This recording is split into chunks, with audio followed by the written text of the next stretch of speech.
Video games. Aren't they so cool? People used to go outside and eat rocks or something, but now they can stay inside and get bullied on Roblox. Truly an amazing time to be alive. Do you remember those summer days when you'd wake up and eat a knockoff brand of like Fruit Loops or something, and you'd go and beg your mom to let you play the game? And she'd say, nope, you have to do your chores first, Jimmy. So you'd go and speed run all your chores. You'd go clean your room as fast as you can. You'd lock grandma in the basement so she can't snitch. And you'd do the worst vacuuming job of your life. But then you'd finally be able to get on the game for like 2 seconds until your siblings come in and say, I want to turn. And then you go outside and chew rocks or something. Even when you were at a friend's house, the main thing to do was play video games. There was no escape. There was nothing you could do. So I played every single game. Just kidding. I'm sorry to disappoint, but I didn't actually play every single game ever. That's impossible. But I did play the most important ones from my childhood. This includes Skylanders, Lego Star Wars, and a couple other that I'm going to keep secret. Just wait. And I'll be playing them all today to figure out what made them so fun and special and caused them to be such a defining part of all our lives. Anyways, let's get into the games. Start the montage. Wah, wah, wah, wah, wah.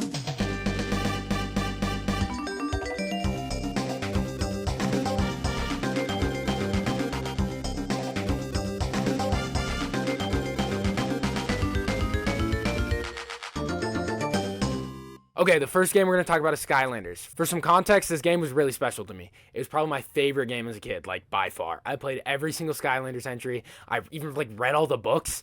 They were not good. Okay, now to talk about the actual game though. So I played Spyro's Adventure, Skylanders Spyro's Adventure, the first one. So the main selling point of the game is a toys to life concept, where you have physical toys of each of the characters, which can then be placed on a portal to bring them into the game. There's a wide variety of these characters, each of which play uniquely in the game. And this works great. You can easily change figures to play as a new character anytime you want. They're also pretty solid toys in general. I remember playing with them even outside the game a lot as a kid. So I'd say that the toys to life concept was executed very well. The actual gameplay, on the other hand,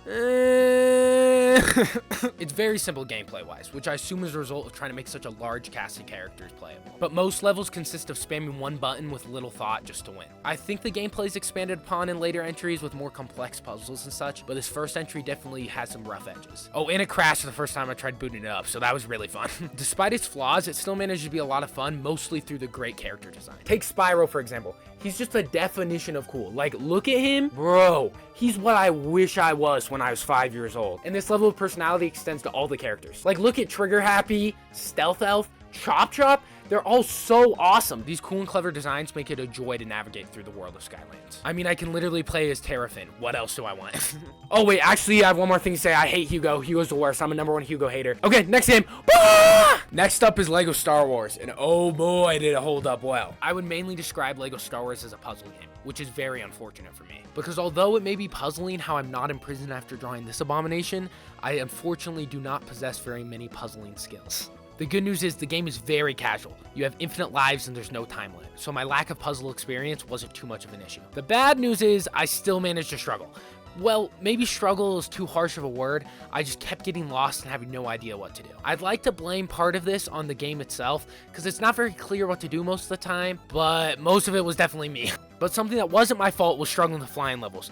They're just pretty poorly designed. The root of the problem is definitely the controls. They just feel so clunky. And this is coming from a guy who has an unholy amount of hours in Garfield Kart, but I would take those garbage controls over these flying ones any day. The bad controls make the whole experience very frustrating, as you'll be constantly fighting to go the right direction while also dealing with lots of enemies on a cramped map. Luckily, the flying levels are only a small part of the entire game, and the rest of the game holds up really well, with fun puzzles and combat, all wrapped in a neat bow of Star Wars branding. I give it a solid Lego Greedo out of 10. Okay, next game.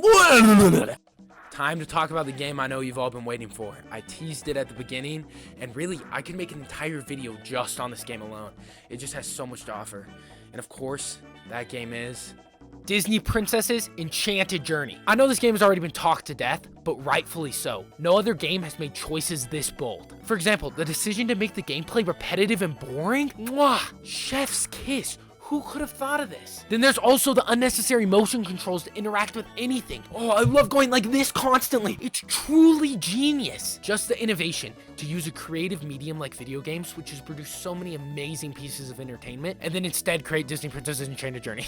Okay, enough with the sarcastic tone. As you can tell, this game is not very good, but there are a couple real things I enjoy about it. First of all is the dialogue. I love it when the man says, I will not be dishonest again.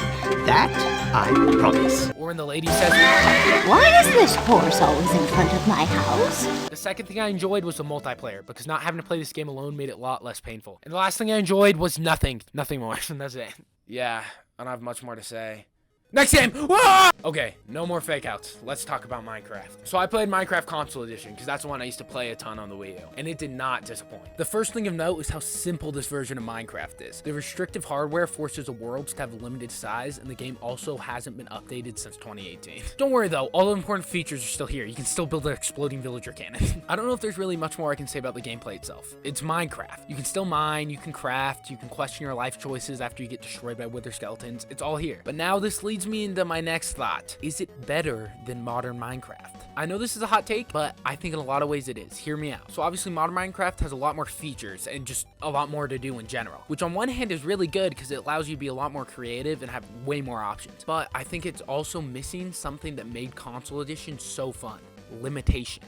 Now, you think this would be a negative, right? But let me explain. With the worlds being so small in Console Edition, it's impossible to get everything in one world. And I think this is actually a good thing for the gameplay. Because unlike when you start a new world in modern Minecraft, where you know you can do everything, every world has the capability to do every single feature. In contrast, Console Edition gives you a limited pool of resources to work with. This limitation leads to a much smaller scale of what each world allows you to do. But then it also allows for much more creativity in the ways you can maximize your world's resources. Additionally, this encourages you to create new worlds so you can explore all the features. This allows each feature to shine on its own, where a lot of the time it can be overshadowed and lost in more modern worlds. Now, I can definitely still see why someone would prefer modern Minecraft. It's very convenient to not have to start a bunch of new worlds to experience every feature. But I still love how much more engaging the Minecraft experience can be on the smaller scale Minecraft Console Edition provides. Also, all the mini games go hard. You can't beat that. Okay, next game. Actually, that's it. Okay, conclusion time. Hey, time to wrap it all up. So I came into this thinking I'd find out what made those older games so fun and what made us play them constantly. And I think I did find it out, but it was not what I expected. Don't get me wrong, all the games are great, but their gameplay isn't anything special. What made them special were the people we played them with. Skylanders, Lego Star Wars, Minecraft, they are all games I never played alone as a kid. The multiplayer meant I could always have another person right alongside me. And this made me realize it was never the games that made the memories so awesome. It was the people we played the games with. This is even reflected in my modern enjoyment of the games. Because although it was a joke entry, the Princess game was my favorite game to play. Not because it was a good game.